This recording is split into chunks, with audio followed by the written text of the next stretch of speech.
All right, so thank you all for coming back. It's actually very exciting for me to present this panel. This is a panel that we designed in a way to introduce our guests to Beirut and really to introduce to Beirut in holding one of the biggest challenges, which is how do you produce knowledge that is useful, potentially applicable, somewhere realistic, thinking about recovering the social value of land when that process does not have a custodian, when there is no pretense on the side of the state that it would actually really take and champion this process. And how do you do it without imagining that the ideal word is a word of full informality? Because I think we have built enough knowledge in the last 50 years to know that informality doesn't guarantee a more just outcome for cities. And also, in a world where you know that the ideal of the NGO and the republics of NGOs are no more ideal than those of states. So this is very much the context in which we're working, and to share with you some of the applied active research that is happening. We have two different, if you want, research teams. First, we have colleagues from Public Works Studio.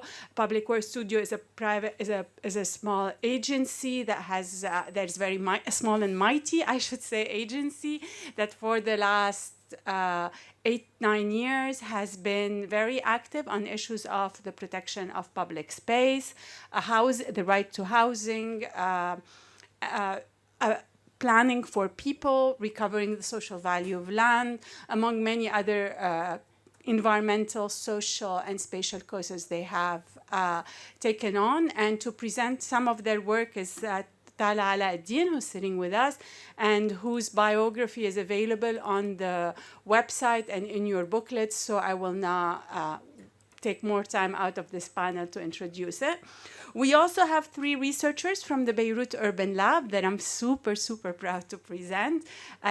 In order, Isabela Serhan, Hayes, Buchanan, and Soha Mneimneh have all been in the lab for different periods, but all of them become really integral pieces of thinking, producing the knowledge, and I know they will do great justice to some of the work that we're producing. So we're gonna start with Public Works and move on to the Beirut Urban Lab team. Since there are slides, if you guys feel like sitting back and up, please feel free. I'm going to be draconian about time because I have so much to say about the first panel and I don't want the same to happen with the second. So Tala, the floor is yours.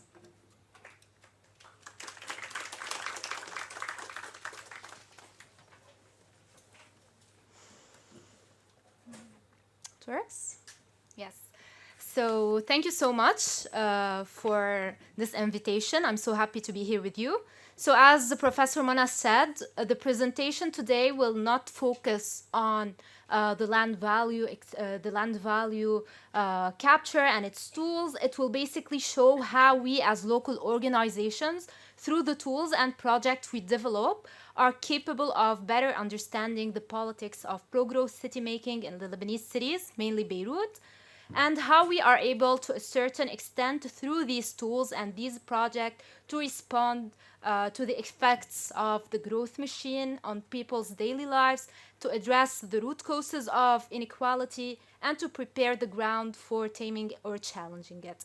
I will not introduce Public Works, but Professor Mona already did, but Public Works' strategy is basically rooted in 3 complementary tracks. The first being reporting from below on the ground level. The second is to monitor decisions and action taken above at the governmental level. And the third is to share information as a main strategy to democratically engage parties who are directly affected by injustices. Public Works was able to develop 2 main projects or tools to be able to implement this strategy. So the first tool is basically the Land Policy Observatory, which is basically related to monitoring the above the governmental level. And the other one is the Housing Monitor, which is more focused on monitoring from the ground. So I'll start with the Land Policy Observatory as an example. The observatory is a research tool in the form of a web-based portal. So it provides open knowledge on Lebanon's land use and planning-related issues.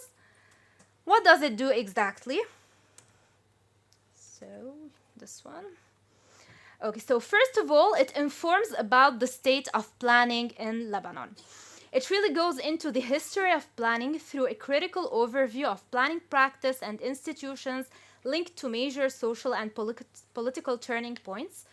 We see in this a screenshot of the website how we have for each institution, like the Directorate General of Urban Planning, the Council of Reconstruction and Development, etc., a page in which we share with the public what it does, how it takes its decisions, its heads, and its links to corruption, clientelism, and destructive visions.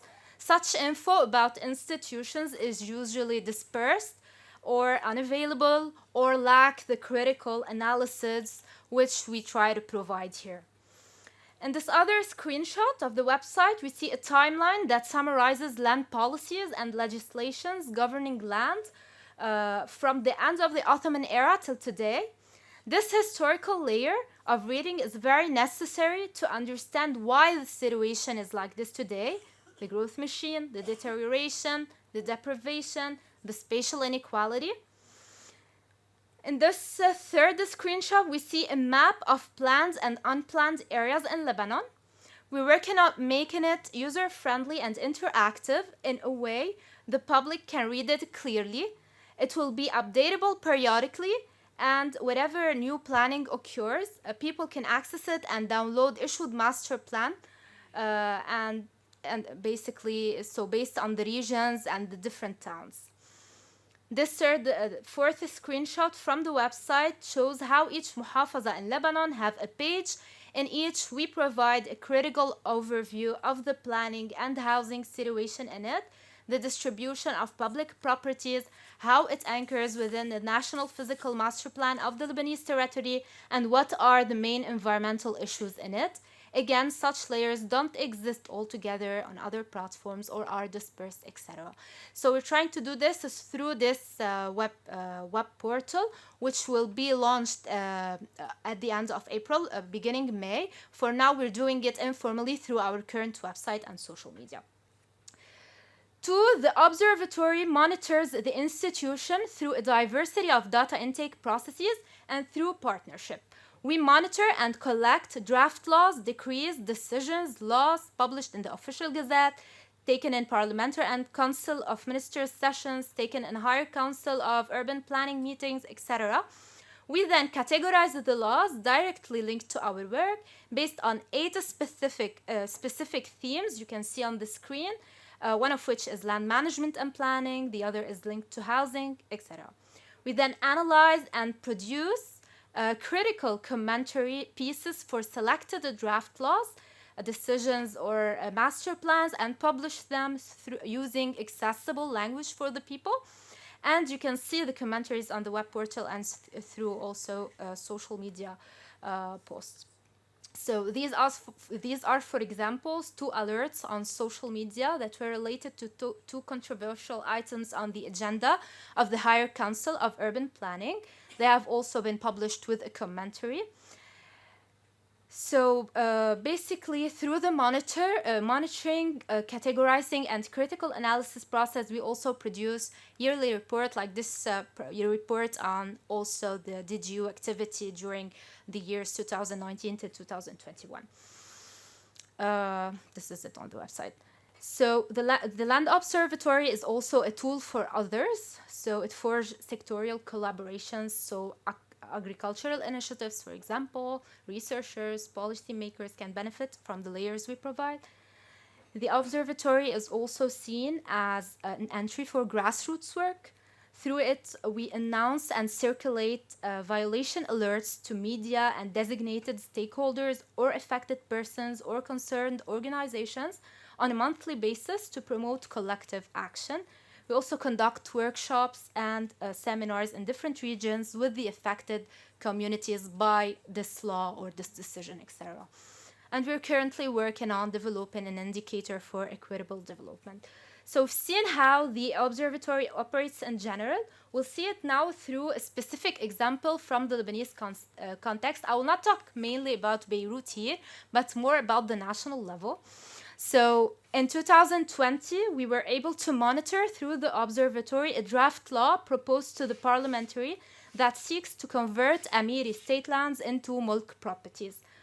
With the financial crisis and the ongoing discourse on privatization of public land, we considered this draft law suspicious, especially that the public didn't know about it. We therefore launched a research track. So basically in Lebanon, we have 5 types of state property, one of which is the Amiri property, and it falls under the category of private state land. It is a land that is owned by the state, but individuals can be holders of the right of disposal, called in Arabic حق التصرف. So this right entitles its holder to use, exploit, and cultivate an Amiri land as they wish if the land use regulations permit so. This right is temporary and can be forfeited with a non-use for a certain period. I'll not really go into the details of this law, but through the research, we were able basically to identify the importance of Amiri lands. They guarantee, for example, higher possibility of access to the land as a resource for agriculture, production, or housing, especially for the low income who cannot purchase the land in the case of private lands. They also allow communal or collective management of land, because there is a possibility of using one land by different persons at the same time, which is also in contrast with the usual private property use. Which clearly means, and other different points for their importance, but this clearly means that the lands, Amiri lands, have a social value that needs to be protected against the discourse of sacred private property. So our research went beyond that and proved, based on data we collected from the Ministry of Finance through the observatory, that more than 52% of the private state properties are Amiri lands. The geographic distributions we did also showed that the majority of Amiri lands constitute the bulk of Lebanese agricultural lands. This research clearly shows the problematic of the draft laws. The state has clearly given up on 52% of its real estate property with nothing in return. The privatization will turn these lands, so after turning them into mulk, their potential privatization will turn these lands from a social value into a commodity. It will trigger the process of buying and selling them and will give more fuel to the growth machine. It will leave a huge impact on agriculture, along with many other problematics. One of them, for example, a huge impact on entire cities like the city of Tyre, where 62% of its surface is Amiri land. Again, within the operations of the observatory, we produced a critical commentary piece on the draft law, and we shared it publicly, and we produced visuals related to it. We also produced publication titles where are state property that you can download online, and it was distributed widely in regions, especially those with the majority of Amiri lands.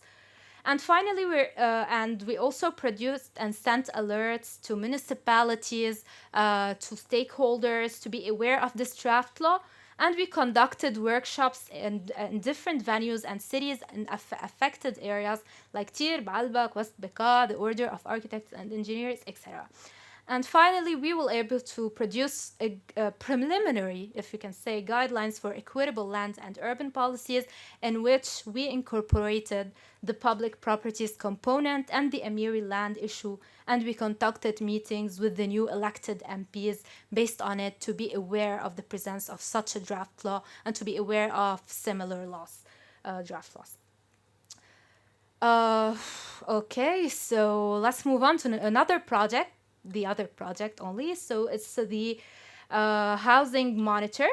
The Housing Monitor is a research and community tool that is developed to protect and advance housing rights in Lebanon. So what does it do? It monitors and receives reports on housing threats and vulnerabilities. The reports are received through the hotline, field coordinators, online forms, referral by partners. People can report on different types of housing threats, including, for example, the inability to pay rent, eviction threats, inadequate housing condition, structural threat. Through the monitor, too, we document cases, we analyze a bit more. We analyze basically trends, data, produce periodical and yearly report. This slide shows what kind of graphs and data we produce. To note that the documentation and the analysis of the data is based on the 7 pillars of the right to adequate housing that we adapt to fit our context. The monitors also strategize and provide different kind of support, so mainly legal support, but also technical support like structural assessment, etc. So the legal task force is mainly, which is made of lawyers, is basically doing this legal support. And here it's important to mention that the legal task force is tightly incorporated within the work of the observatory because it constantly monitors and interprets the laws, the court decisions affecting housing rights. The monitor also democratizes legal knowledge, so it produces legal memo periodically, legal tips, samples of legal documents with a very accessible language that is very different from the legislative documents that we usually have. This is in brief what it does. And there's also, it encourages collective action and the formation of social support networks through we organize like building scale meetings if the threat is on the level of the building, neighborhood meetings if the threat on the level of the neighborhood, sub-community meeting if the threat is, for example, only so Syrians are housing rights is violated, we meet with the Syrians, etc. So I'll give a quick example of how it works through the example of reports on inadequate housing conditions. So through the monitor, we receive considerable reporting on inadequate housing conditions, and these reports come from informal neighborhood, but also from historical and old neighborhood, and also from public housing. These graphs you can see on the right side of the screen shows high percentages related to humidity, related to inadequate or unsafe common spaces in a building, also to structural threats. So in public housing too, this is graph in public housing. So the inadequate housing conditions documented on the ground, basically through the monitor, are studied and seen globally through the Land Policy Observatory as results of controversial historical land policies that sees the land as a way to gain money, and this way, so a lot of controversial policies led to this state. I will not go deep into these. So, but I will tell you that 1 month before the earthquake, last example. So 1 month before the earthquake, we basically received 4 reports from the city of Tripoli on 4 buildings that are under threat of collapse. And then this is one of the buildings basically, and the municipality what it just did after an assessment is that it sent an eviction notice for the people, and people didn't know what to do or where to go. So what we did here is basically let these people meet as a part of what the monitor do, meet with other activists from the city, and they built the Right to Housing Committee in Tripoli. After the explosion, we started to receive a lot of other reports on building threatened, so more than the other 4 buildings. And it became like it is a national scale issue. So we cannot deal with it case to case. As a monitor, what we're doing as a response for now is we're doing the preliminary structural assessments for the reports we get for the cases, tests and scoring, final reports including solutions. Why it should include solutions? Because the municipality engineers or the initiatives of other engineers that are now going to see the buildings under threats, they say this building is safe or unsafe. they don't give solutions to the people. What are we going to do? So by giving solution, we are trying a bit to like think of alternatives. We are deducing typologies, and for each typologies of the buildings, we are developing a strategy.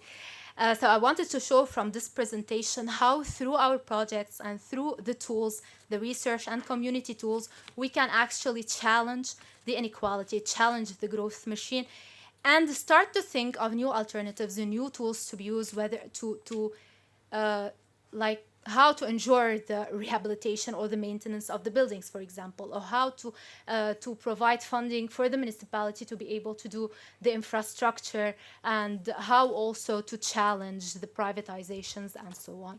So this is it basically. Thank you so much. Thank you, everyone. My name is Isabela Serhan. I'm part of the housing team at the Beirut Urban Lab. The built environment in Beirut has undergone radical transformations in the years following the end of the civil war. Since the early 90s, the heavy influx of foreign capital meant a rapid shift in real estate development in the city. From flagship reconstruction projects spearheaded by private corporations like Solidaire, to numerous towers erected in the city's neighborhoods, investing in real estate held promises of a prosperous economy and a profitable future, if only for some. Land, therefore, was directly put to use as a site of an aggressive production of buildings. Speaking in 2023, 4 years into one of the most severe national financial crises in the world, it's clear that things did not really work out. Today, I'll be telling you the story of these buildings and showing how their production has landed on Beirut. The Beirut Urban Lab's response to these transformations came in the form of building a database. In a context where data is scarce and difficult to access, it was critical to collect this data to be able to see what it is that was happening in Beirut. What you see here is the Beirut Built Environment Database, an online interactive platform. It is the result of years of on-field surveys and mapping that brought together indicators about the built environment in Beirut. It collects information on actors, for example, building developers, landowners, as well as environmental and spatial and building characteristics like apartments, occupancy data, number of floors, and so on. This platform is the first tool available to researchers, and more importantly, the public, that presents comprehensive data about Beirut in this form. Oh, the video is not playing. So sorry. Can we, okay. This was supposed to show you the platform and how you can navigate it. This is a cue for me to strongly encourage you to check it out on our website, and you can play with it and the maps. But yeah, the BBED serves the base for research and theorization about ongoing urban transformations, particularly in a time of crisis and financialization of land. So what did we find after having conducted this research? The curve shows this curve shows non-residential developments built in Beirut since 1996. On its own, it does not say much. Residential development, on the other hand, looks like this. 80% of the total developments built in Beirut since 1996 were residential. This becomes more telling when you look at money. The red curve shows foreign direct investment to Lebanon over the same time period. Around the early 2000s, as investment was on the rise, residential development dramatically increased, forming a boom that lasted a few years, while non-residential development steadily declined. The building boom that began in the early 2000s in Beirut corresponds to a period of newly introduced policies and financial tools, coupled with the fact that construction activity was mainly residential and hence economically unproductive. This shows that residential development, or rather land, was approached as an asset and investment rather than serving a social function. Notable among the above policies are facilities extended to banks to hold real estate and own property, reduced taxation on development, no effective taxation on property, and key amendments to the building code, which effectively increased allowable built-up areas and therefore square meters for sale, maximizing profit. These rendered residential development a highly lucrative sector in Beirut. So how are these buildings used today in the city? What have building practices in Beirut contributed to the city's housing stock? 22% of the units that we surveyed are vacant. This estimate is a conservative one, that's important to say, because there are a lot of buildings which were highly securitized, and therefore we were not allowed to conduct the surveys. Most of these securitized developments are really high-end, which means they're on the higher end of the market, and they're notoriously empty, as we know in Beirut.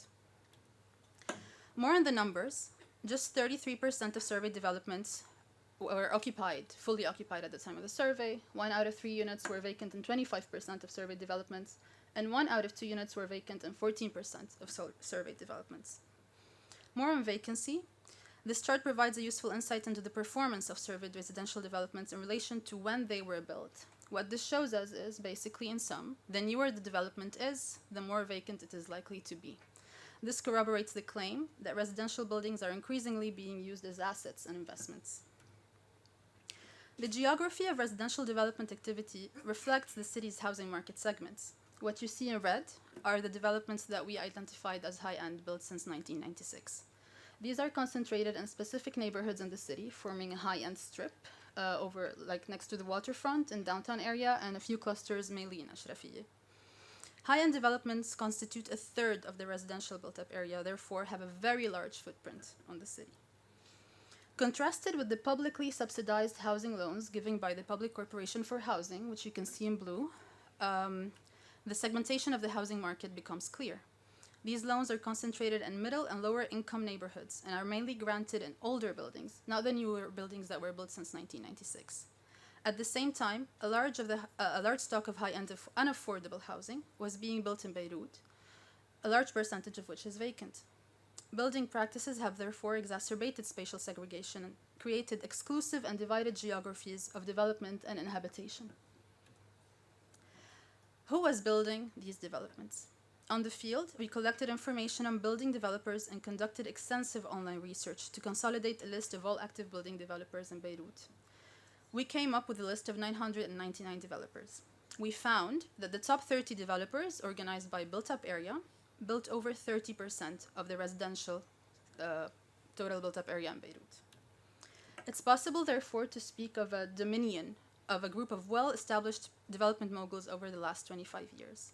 These 30 developers represent only 3% of those active in Beirut over the time period of the study. I'm going to skip this. Our research from building records, the commercial registry, and reviews of real estate magazines and social media showed that these developers are very well connected to influential figures in ways that facilitate their development activity. This facilitation takes two forms. One, access to ingredients for a successful business, namely land, financing, permitting, and clients. And two, which is more poignantly influencing the regulatory framework that organizes the real estate sector to make it more profitable for them. It's important to note that the developments, the new ones we're talking about, represent a mere 14% of the building stock in the city. I now leave the floor to my colleague Soha, who will be telling us the story of the rest of Beirut's buildings. Thank you.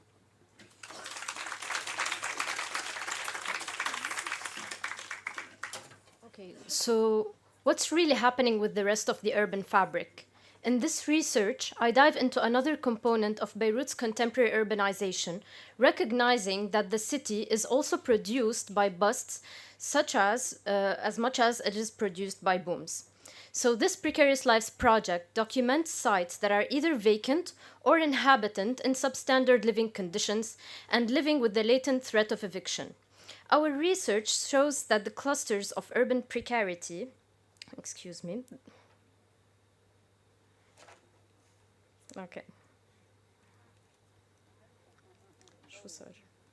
Okay, never mind. So this platform, which is accessible and available online, documents these processes, showing the multiple forces and different modalities causing housing uncertainty. Okay, so as I was saying, we just saw the city-scale processes of urban precarity, and besides displaying these processes at the city scale, this platform also documents the stories and the processes that produce the precarization of city dwellers living in the clusters. I encourage you to look at it in detail. We also had a video here, but it's not working, so excuse me for that. So we extracted from this platform 138 buildings officially earmarked as sites where developers buy property in the anticipation of future redevelopment, while pre-existing buildings still stood on these same lots. These are sites where a threat of eviction exists by a landlord developer. In most cases, these developers have temporarily rented out units to refugees and migrant workers they can evict without prior warning once the redevelopment project is initiated. So we can say here that developers are literally milking the life out of these buildings. Other sites of financialization in the making are remnants of earlier booms, primarily buildings developed during the 1970s, right before the Lebanese Civil War. There are also remnants of earlier busts, mainly unfinished buildings during the Lebanese Civil War. Many of these unfinished buildings are dilapidated, and they are currently homes for low-income city dwellers, including Lebanese, migrants, and refugees. This happens in a context where the implementation of the law, particularly in relation to the responsibility of property owners vis-à-vis the city and their tenants, is completely absented. In other words, the city and its people suffer from the absence of an active and irresponsible custodian, which here should have been the municipality of Beirut. Considering these political challenges, particularly at the policy level, at the Beirut Urban Lab, we're partnering with other NGOs, including Habitat for Humanity. All NGOs and actors invested in enacting the right to housing, and we decided to experiment with an approach that looks to recover these buildings as spaces of proper inhabitation. To this end, we begin with the biggest challenge. How do we construct a missing custodian for the recovery process of the urban fabric that was left earlier by booms and busts? In this moment of bust, we're exploring possible and doable interventions in these clusters. And so by building a network of actors, mainly engaging city authorities and planners, and activating and introducing planning tools. We started by conducting workshops with these stakeholders to foster shared readings of what happened from the collected data and to come up with pathways towards recovery. So some of these actors include INGOs that generally work in shelter rehabilitation, such as NRC and UN Habitat, local NGOs, including popular groups that mostly emerged after the blast, the public sector, mainly municipalities and the Public Corporation of Housing, research centers and universities, engineering firms, and the Order of Engineers and Architects to make housing a subject matter. We plan to expand this discussion at a later phase to include property owners, including developers, as well as current and potential building residents. During these workshops, we discussed possibilities of intervening in complex cases of precarity in Beirut and the role of, that each actor can play to considering their expertise in this field. We also discussed the possibility of intervening at the neighborhood level, and we invited actors working on similar projects from other countries to share their experiences in creating a housing recovery strategy. Taking these workshops, or the series of workshops, one step further, we plan to follow these broad guidelines for a housing recovery strategy in Beirut. The first point being building a network of actors. So what we plan to do is to create custody over the planning process, create a long-term a long-term collaborative process by looking for interested and active actors, to bridge tides and create consensus between multiple stakeholders, and to convince the public sector to come on board to supervise the implementation and the mitigation of gentrification. The second point would be to work on shared readings of the city. This would include continuing to map the processes at the rest of the city scale and to find out how much of this problem exists, to explore possibilities of long-term building management, and to understand what kind of modalities govern these buildings right now and how we can shift the power balance in these buildings. The third point would be to build consensus. This would include negotiating neighborhood-level interventions to convince people that this project is actually doable, to reach out to property owners and make them responsible for renovating their buildings, And finally, while we're working now on this project with the other actors, we're actually working on one pilot project, and we're looking to scale up this intervention for it to become part of a larger recovery strategy for the rest of the city to reduce precarity. And we're mainly interested in doing that by stepping in as a custodian over the process. I'll now give the floor to my colleague Hayes, who will present another intervention and another approach to housing from a different angle. Yeah. All right, so hi everyone, my name is Hayes Buchanan, and I'm going to be presenting the lab's City of Tenants project, which I co-coordinate with my colleague Abia Zatari. Data scarcity is a universal problem in Lebanon, but it manifests in a particularly troubling way for Beirut's renters. To find an affordable rental unit, a household must navigate an opaque and virtually unregulated market. How much one should expect to pay for per square meter, the comparative value of different amenities, the state of disrepair, and whether rent payment is commonly expected in lira or USD are all questions that typically go unanswered. In such a context, there is very little preventing landlords from asking for exploitatively high rents. Lack of public rental data and informal forms of contract exacerbate this power imbalance between tenants and landlords, contributing to tenants' precarity. To address this paucity of information, we created City of Tenants, a user-fed geoportal through which current and prospective tenants can learn about prevailing rental conditions. Made by tenants for tenants, users can anonymously contribute their own information, and 2,035 entries have already been recorded through both user submission and field surveys. The platform collects over 15 categorical and numerical variables ranging from rent, utility, and income values to building conditions and social characteristics. The platform is available in both Arabic and English. Tenants can then filter the dataset by location, apartment size, or other attributes to determine how expensive similar units are to their own, which you would be seeing if the videos were working. The platform can also display summary statistics at the neighborhood level, which reveals information on agreement type, the ways that households receive support to pay rent, and even whether and how landlords changed the rental agreement terms after the financial crisis began in 2019. The following are a few preliminary findings from the data.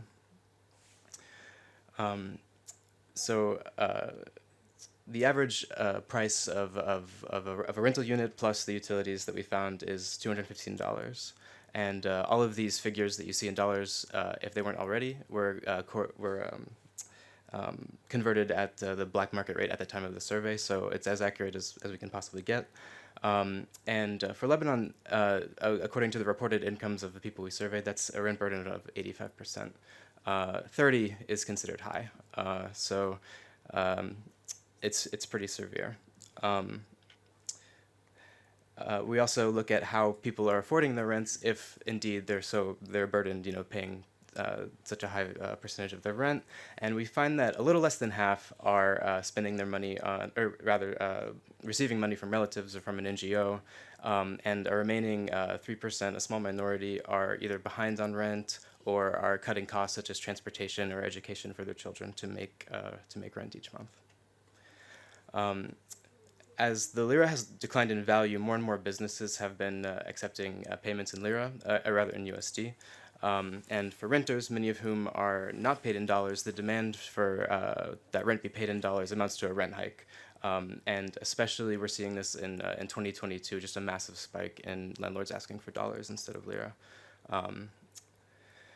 Across the entire city, we're also observing the tremendous variation in housing price and quality that were described by Soha and Isabela.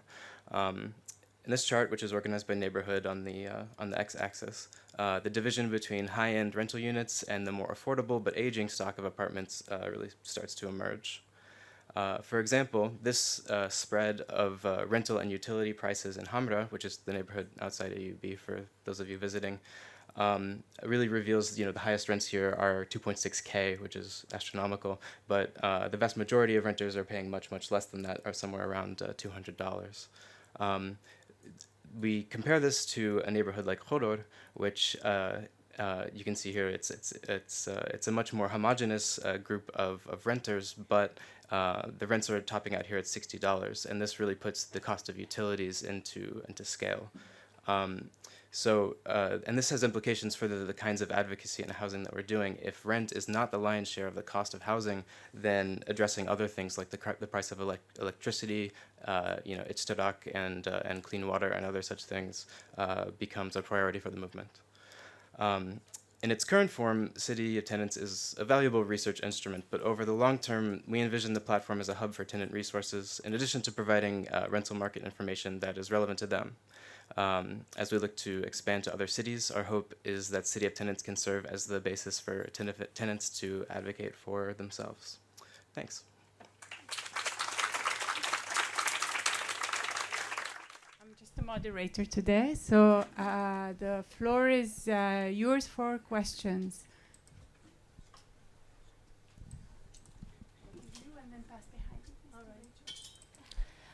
All right. Hello. Thank you very much for this very illustrative and interesting data. I just wonder, is there any online website where people post their ads on rented, potential rented units? I'm asking this because in France, where I am based, that's actually how we measure rents. Thanks to these websites, we have a partnership with these websites, according to which they provide us with this data, and then we use the data of what we call posted ads to have a sense of what's the level of rent. So I wonder, is there maybe this could be something you could do to improve or increase the number of observations in your data set if this exists. I just want to commend you all for such an impressive exercise in both sort of data gathering, data collection, application of theory and your understanding of housing markets, and then your desire to intervene in them and sort of have your data be useful to activists, advocates, and local officials. I must say I feel very emotional and heartened that the kids are all right, as we say. The next generation is just doing such great work. I guess my research question is, and there in the United States there are several sort of eviction mapping projects that have been set up in places with a lot of evictions and gentrification, like San Francisco and Washington, D.C., and oftentimes these are sort of university-based.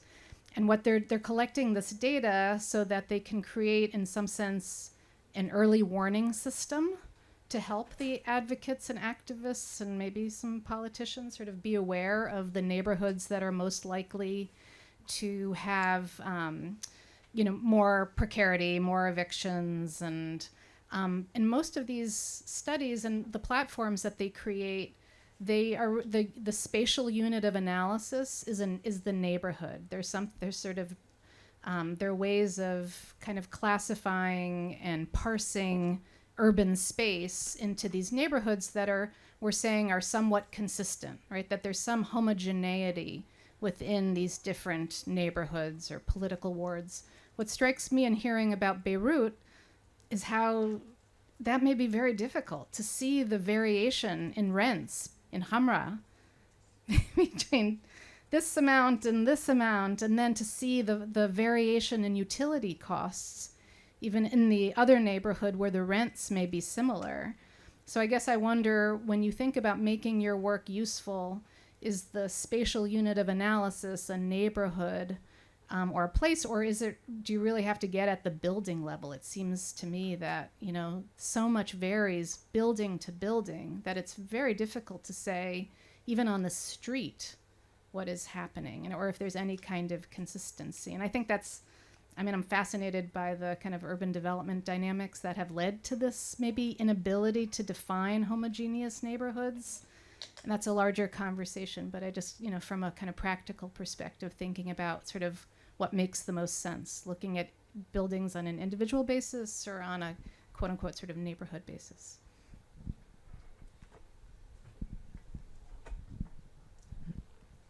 So first and foremost, I can just echo what Rachel said. This is absolutely phenomenal. My mind was absolutely blown when I saw what you're doing. And not only that you're, as she said, not only that you're collecting the data, but you're actually using it to inform sort of policy, but more importantly, advocacy in spaces where policy is a little sticky. And I understand that. So my first and I think most important question is, do you work with other places to help them be able to do this too? Because I think this is actually, what you're doing has so much value. And actually I was just thinking, like, if Kampala had this, it would be phenomenal. And I think it just seems you've really worked out a methodology, a way to not only, get the data, but visualize the data, and then use the data in communication purposes like the workshops. And I really do wonder whether you work with other places, and if so, how one can make that happen. But I can also ask that afterwards. My second question is actually on the data. So you have very localized data and very sort of localized data on rents, et cetera, et cetera, et cetera. I was wondering how you actually collected it, where this data is. So there was already some questions about websites and stuff like that. I seem to hear an implied way that you went out and you did surveys, but it would be just really interesting. So I come from a very data scarce environment, and I wondered whether that's the case here, and if so, how you overcame the data scarcity to sort of get that data richness that you showed. Thanks. Okay, can you hear me now? Thank you very much. Commendation comes also from me, but for two reasons. I definitely agree that we need to have more urban labs around the world. That's clear. Maybe it's the next question. My question is about the notion of custodianship as an urban project. What would be the change in urbanist and planning mind if we start thinking about custodianship rather than facilitation? And the second question is around the calculative dimension of the expectations that you're doing. Data in data scarce environment are definitely fantastic, but they project a vision of the city in a different manner. Therefore, what is the projection of the project of the city if the custodian is the key of the project of the urban environment for me? And thank you. I think, is this... Again, I am part of this party of celebration. This is an amazing resource. The energy, the enthusiasm, and I was talking to some about just how this feeds into the academic context and how you use this for both teaching, policy work, and so on. It seems to be the gift that keeps on giving, that should keep on giving. I actually want to take a step back and go back to I should have asked this earlier on, the growth machine. It's for us, for some of us that have been around the planning academic. We know the book. We use it a lot. And I was just curious, in the book, in the kind of, you go back to the original kind of conceptualization of this growth machine.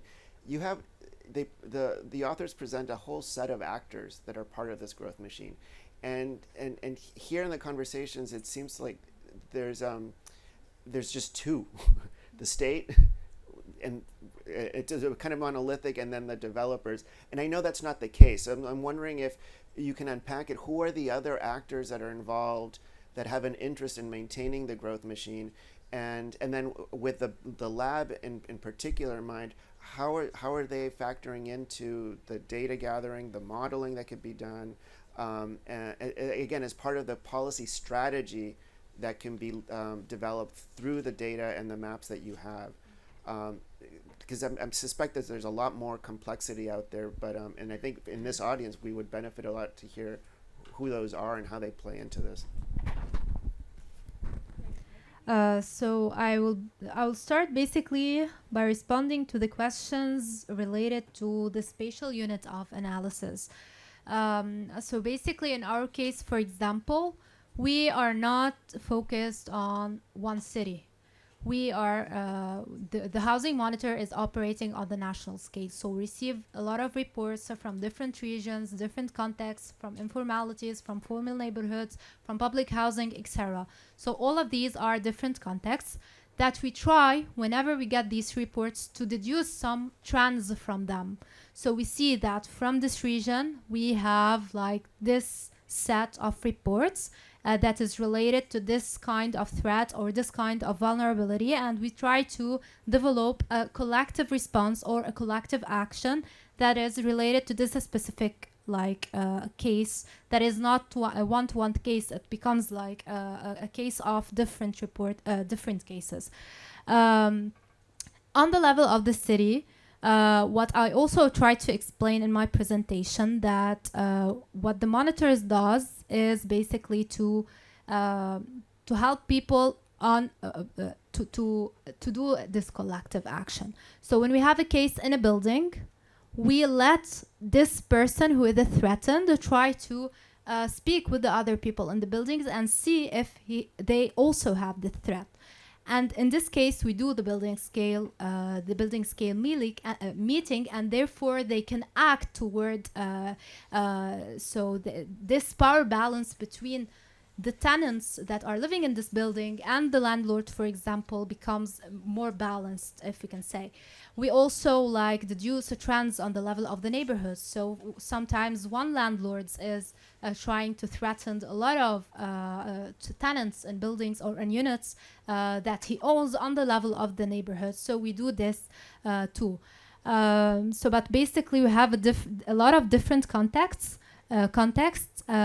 It's much broader than when we talk about Beirut. We have Tripoli, which is very different as a city. Saida is very different, Baalbek, and as I said, the informal areas.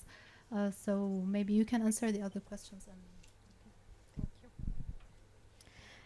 So about evictions mapping as alerts, I think, of course, we can use these maps as alerts for people, and that's why we're translating the platforms and trying to put them out as much as possible.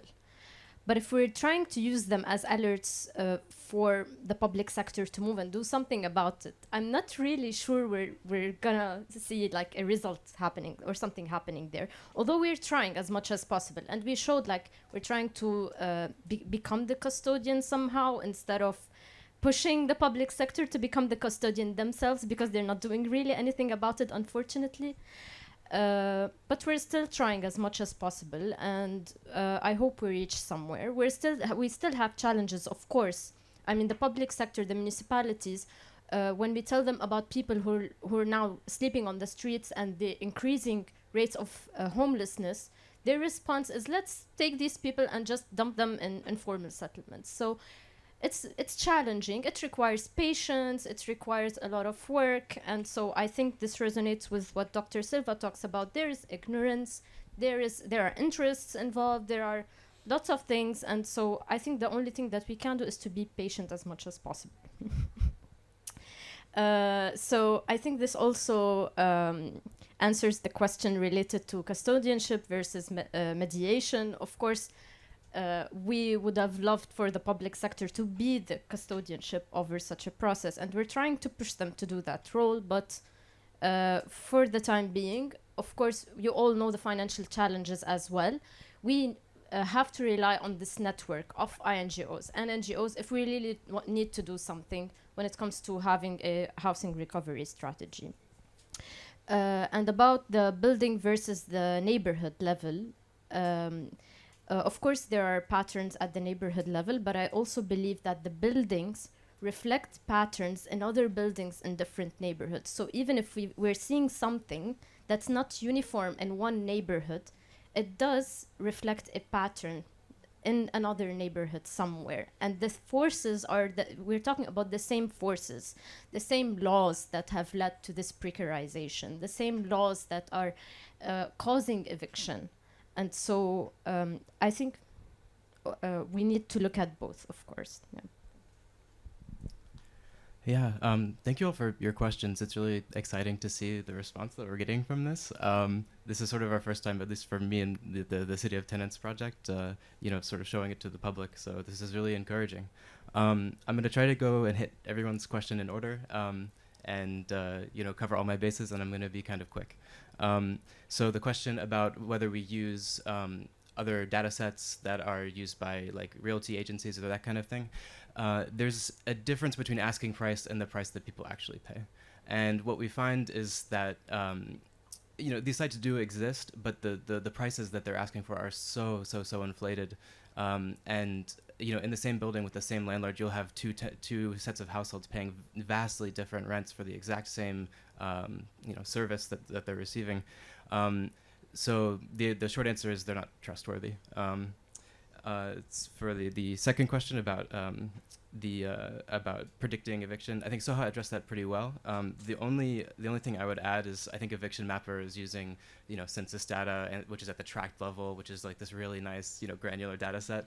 The last census in Lebanon I think was in 1932, so we don't have access to that. And I think this gets into the second or third question about data scarcity, which is yes, it's a very data scarce environment, and do we have plans to work in other places? And the answer is yes, we do. And we've received requests from people, I think, in Egypt and Jordan.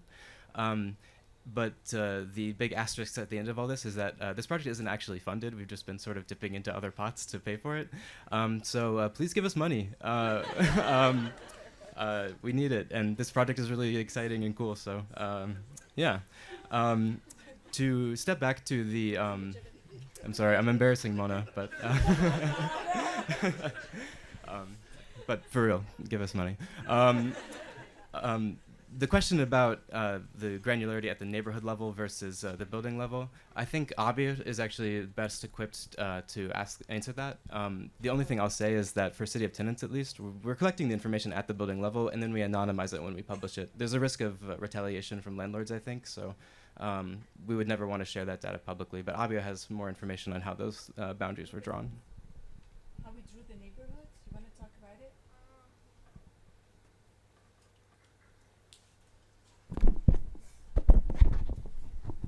Hello, everyone. So the question is about the data collection? Just how we drew the neighborhoods for City of Tenants. Okay. Yeah. So basically, we did many exercises as we went, as we started trying to conceive the city, or how to divide it, because it's divided according to many ways. So there's the cadastral way, there's the electricity map, which divides it into zone. But we basically tried to divide it after several exercises into areas with equal, more or less equally divided areas that have socioeconomic income based, so that they have the same income level. Yeah, so that's basically it. I'm sorry, I wasn't prepared for the answer. Yeah, I'm trusting Hayes with all the answers for that. Yeah, thanks. Thank you, everyone, and it's so rewarding to share our work. So thanks for that. I'm gonna address the question on actors and the growth machine. I must say the developers is one of our fascinations at the lab. And we hope we had more time to share about that. I think we use developers as an entry to look at those actors and basically asking on the ground who the developer is.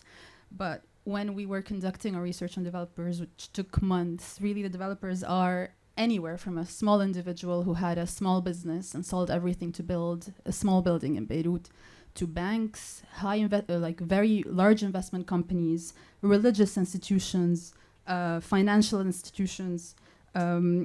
We talked to brokers, landowners. So really the term developers is really an umbrella for many actors who are heavily involved in the development sector in the city. And they're not by any means a homogeneous group, neither the smaller developers nor the large ones with huge portfolios. They're very different.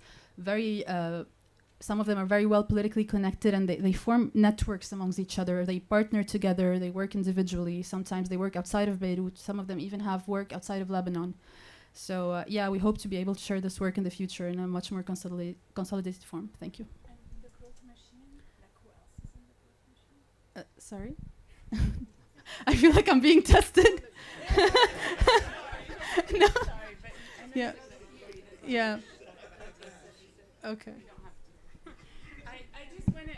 I just want to say a couple of things that weren't said. You'll excuse me about data. I mean, it's on purpose unmapped. It's a place which is deliberately on purpose being unmapped. So while in other places you'll hear data and the growth of data being controlled and policing, we see the exercise of mapping not only about informing, but about creating that shared base where people can begin to understand what is happening in their context. So it took 8 months to develop a base map of Beirut that's accurate. We had to work with the land registry to define the borders of the property lines. So that exercise on its own, when you show it to colleagues in the US or in Europe, they look at you and you're like, you sound like you're weird, right? You just go to the municipality and you get the map. Well, after the Beirut port blast, we gave the municipality the map because they needed some mapping. And that's one of the things we're trying to do, really, to have that shared base of information.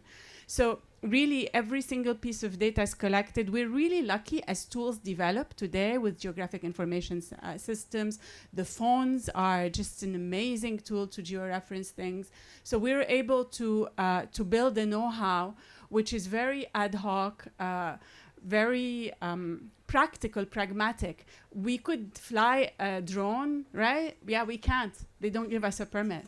So we walk on the street and we count every floor. And I think it's really important when we think about the production of knowledge and scholarship in contexts like ours, that we keep this in mind. So sometimes when I'm presenting in France, I talk about the archive, and I see French colleagues having like Foucault in front of them. When I work in a municipality in the archives, I'm like wearing boots and there's a rat that jumps, and I had masks even before COVID was there. So it's important that we realize when we think planning and what knowledge do we have about those places, how it's stored, how it's produced, and why it's actually consistently unmapped, because that's more powerful for decision makers. So I feel very, very strongly about that issue of data production. So I'm talking about it. The other thing is this issue of custody, Camillo, which I think we should address. In no way is the urban lab thinking that it's the custodian of a planning process. The idea is that planning theory assumes that there are public authorities, right? And by public, we mean the state, and that it has custody over a planning process. I think Lebanon is a fantastic case to tell you that it also really doesn't work without the state. Maybe in critical theory, we can imagine that we know that 100 years ago there was no Lebanon. Maybe we will reorganize ourselves in societies in 100 years and do something else. In the meantime, we have no choice but to build custody over the planning process. And that means creating networks with actors within the state and outside the state, including research centers, and understanding oneself as part of an ecosystem, right? That becomes the network and the custody. And it's experimental, it's tactical, we're trying.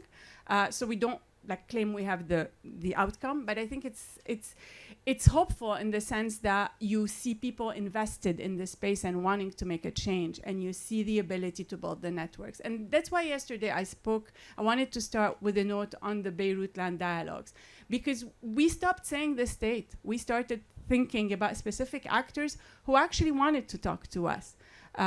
So they're not here, so they wanted to talk to us only up to a certain point. There are other stronger actors asking for them these 2 days, so they're not here. But there is a conversation ongoing, and I think that's important. And I'm sorry, I didn't mean to monopolize the fantastic presentation, so I promise not to talk anymore and go back as a discussant. We have time for more questions, guys, so please go ahead.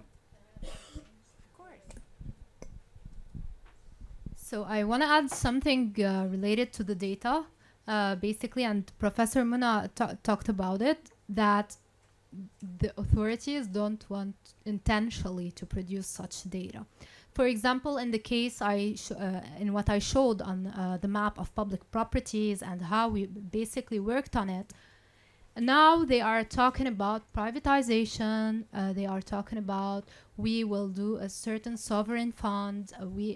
We don't know how many public properties we have. We don't know how much they are estimates, etc. But we actually have a database, and it needs cleaning, it needs analysis, as we did. Because when we did it, we saw how 52% of public properties have social value. We saw how much are in different regions.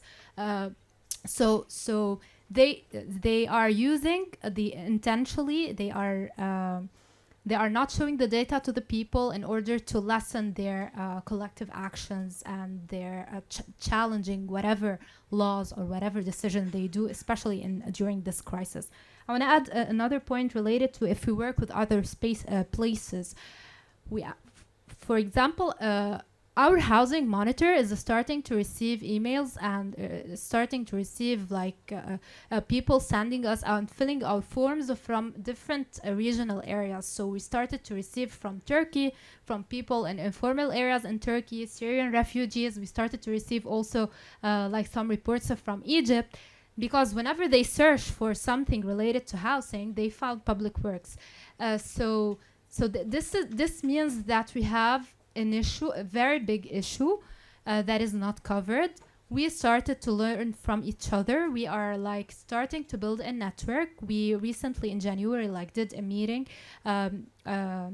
so in Turkey with different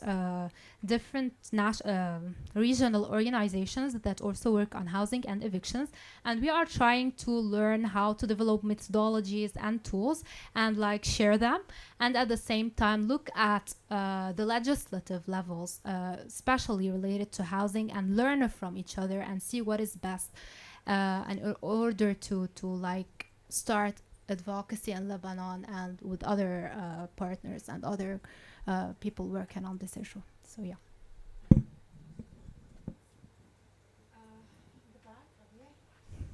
Thank you again for the presentations. I have a question for Tala, actually. We saw your presentation on Amiri land, and it's really something where there's no consensus on and how it is defined in your presentation.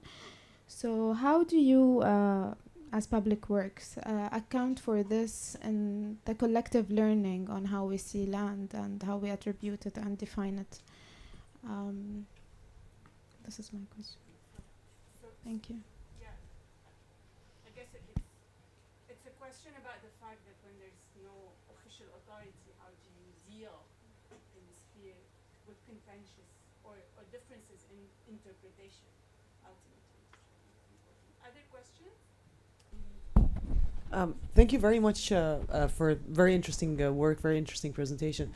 So very quick question about legislation. I was very intrigued about the law that Public Works are formulating for land ownership and the public land, right? That's the law you talked about. Challenging the law, right? Is there any, are the Urban Lab or Public Works working on any sort of draft laws for housing? And if you could tell us a little bit about that. Hi, thank you. Just to join in the chorus of appreciation, it's amazing work. I just wanted to push a bit harder on some of the data gathering. I'm sorry if I missed this, but particularly around the vacancies. So we were wondering, on the land tenure question, knowing exactly which plots have which tenure, which seems to be, in many cities, very hard to get hold of something that basic, partly because of the selling off of things and so on. And on the vacancies, how did you manage to get that data? Thanks. I have a more general questioning to all of us, maybe. It's true that both institutions, let's say, work on collecting data from the below and informing the public, but also us planners about what's happening in the city. But I truly see completely different approaches in the work, because for the lab, it's more finding champions in the public institutions so they can contribute to this kind of dialogue, let's say. While in the case of Public Works, I could tell that it's more mobilization from the below, at times against the state.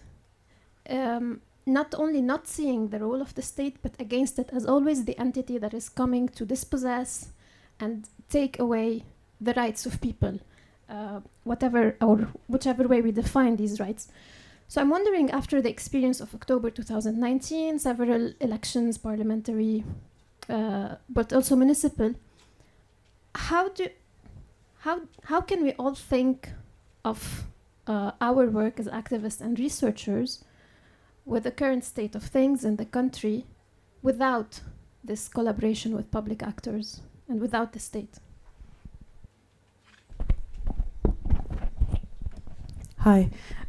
So my question is basically public spaces, as in like just the gardens. I have, maybe it's a very narrow question, but yesterday I was in this event with the head of the municipality of Beirut, and I was talking on the topic of that we don't have access to those gardens. Some of them are locked. Most of them are locked, actually. One is vandalized. The other, they're still under reconstruction. The Sufi Park, they haven't done with it yet for, I don't know, 3-4 years. So he told me that one of the people working at the municipality said, yeah, the museum park is not for the municipality. And I'm like, there's someone who wrote an article about it 9 years ago that there's 24 parks in Beirut. And then after those answers, I'm like, what is actually under the municipality of Beirut, like as a garden? Like they were talking about Hirsch Beirut Park, and they're like, yeah, those small parks are not parks. I'm like, they're needed in that neighborhoods. I can't just spend 200,000 to be dropped to Hirsch Beirut if I live somewhere in Ashrafiyeh, so I can use this biggest green space. So those small parks are not being taken care of much, because simply, as the head of the municipality said, that the guards in the municipality used to be 500. Now there are 300 guards, and each one is getting paid $50 per month. So, like, is there a place where I can go to see actually what are the parks being run by the municipality? Because it might get confusing a bit. So I'll start by answering the question of Habir on related to Amiri land on this controversial thing that is happening. So yes, it is a controversial issue because the Amiri land in different regions are like seen differently and are used differently by different type of people. For example, in the Baalbek area and the Bekaa regions, we have a lot of Amiri land that is actually throughout the years that got registered in the name of people. Whereas what I'm talking about here is what is still registered under the name of the state and is Amiri land. And basically at some point of the history, it had a social value and people used it since then. So in Tir, for example, where 62% of the land is Amiri, we have a lot of agricultural lands, and these agricultural lands are being used by farmers, Palestinian farmers and by Lebanese farmers, but basically by Palestinian farmers who, when their camp was besieged, they basically lived through the planting of these agricultural lands. It is different in Baalbek, for example. But this draft law, what we try to do is basically to open a conversation about such issues, because no one know about what is actually an Amiri land, and that we had such thing in our legislations and our laws, and the law and the act of ownership is basically very it's not clear. We have a lot of bunud. They are, when you read one, and there's another one that is totally negating it. So it's very difficult. And as researchers, as urban researchers, it was difficult for us to understand it, even for lawyers. So we try to talk with lawyers. They see it from a very narrow vision, and they try to. So yeah, it is a controversial issue, but we try to open the discussion around it. In order to keep the social value and to keep the livelihoods of the people. Another question is, are we working on a law, on a draft law? I guess at some point, a lot of us as organizations working on the housing issues try to draft certain first preliminary points in order to be able to do this. I recall Public Works was a part of working on a preliminary draft from 5 years ago. So now, basically, part of the development of our Land Policy Observatory, as part of the project, we have a track that would start in a couple of months, not now, basically, but it is basically related to the newly elected MPs and how we can make use of them, if you can say. And it is a track to be able to collectively draft this new right to housing law. We didn't start it yet. It will be in a few months, but we will do that in collaboration with the regional countries, as I said, to learn from the best. They don't have the best law, but basically to learn from what is best, and we will surely do it with the local other organizations. So we'll be collaborating through partnerships, etc. The third question, the last slide, is about mobilization. How we think, how we work without the state. So we don't imagine a state without the state. So basically, what we do is we try to encourage people themselves to be aware of their rights and to demand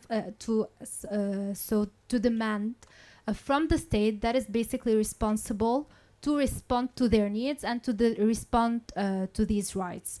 We don't do it through as public works, but we try to let people do this. So we're not saying we don't want the state, but the state has some defects, and a lot of it is doing a lot of the authority. The state is basically a lot of institutions. And I'm talking about the institutions, for example, that are very much related to the work we do.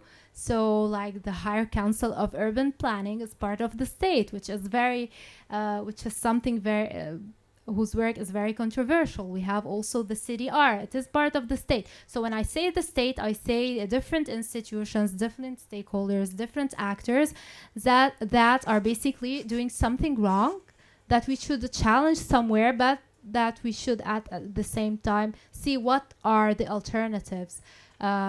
Or what are the positive things that we can build on. So yeah, thank you. I wanted to add on the point related to drafting laws. We actually tried to push a law to tax vacancy at the parliament, but it was removed from the budget because it doesn't go in line with the interests of certain politicians or the interests of the people they know. That's why I think that we're experimenting with other interventions that do not require policy reform, but at the same time we know that we still need to try to work on that too. And that's why we're doing the dialogues in the first place, because we found out that a lot of politicians, maybe they don't know how much these policy reforms benefit the city in so many ways. So we're trying in the first place to a bit tell them how these policies can improve the city, and then we can try to lobby again and negotiate these laws again. And of course, I think that we have an opportunity because we have new MPs that this is a much easier thing to do now, but I think Mona, if she wants to elaborate more on this, she can do this so much better than me. Okay, thank you. And I just want to add to one point that Tala raised related to whether we need to lobby with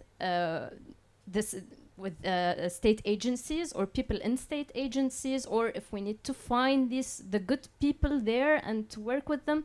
I think we need both, really. And I think that this needs to happen.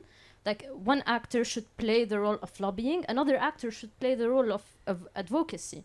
And I think that if we just rely on one, we're not going to reach anywhere. So I think like each actor can play that role, and we need them to work in parallel so we can really see something achieved and happening. Thank you. I don't have anything to add that my colleagues haven't already said. They're all saying it better than I could. Very humble. I'm just going to answer the question on vacancy. And I believe tenure in the apartments, buildings we surveyed. So actually looking at ownership here is pretty easy. You can just take the lot number of the parcel you want to look at, and you go to the land registry website, which was digitized in 1994 as the part of the institutional reforms by the World Bank. And you'll pull out the record, and you can look at who owns either the apartments, the plot of land. So it's easy. Now it's increasingly becoming difficult since the crisis because it's closing. Sometimes the website is shut down. So those are challenges we are facing at the moment. Concerning vacancy, I'm sorry, but I did not gather. Were you asking on how we collected the data? Basically surveys. We had a team of 12 researchers go to every single parcel which received a building permit from 1996 till 2022, and they went on the ground, talked to everyone, talked to the building guardian, and looked at the building, counted the number of floors, number of apartments. We have data on how many apartments are sold and empty, how many apartments are empty but unsold, how many apartments are occupied. So yes, it was labor. That's how we have. That was how we have the data on vacancy. It's always labor. I hope I answered your question. All right, I think you're standing between people and their lunch, so it's your responsibility if something happens to you. But I can never say no to Jad. I'm sorry, but I cannot. I mean, the issue of the state and the advocacy is for me essential in Lebanon. I mean, the idea that on one side you have people and the other side you have the state. It's a pure Western approach where the power is in the state. In Lebanon, there is no state. Real power is in the banks. Real power is in the private sector. So you cannot say that the state is one entity. There is nothing called the state. There are a series of powers. You have in the, let's say, political sphere, you have elected people, you have administrations, and you have to work with these different actors in a different way. You cannot say on one side you have the people and the other side you have the state. The right to the city, the right to housing is not a sum of private rights, of individual rights.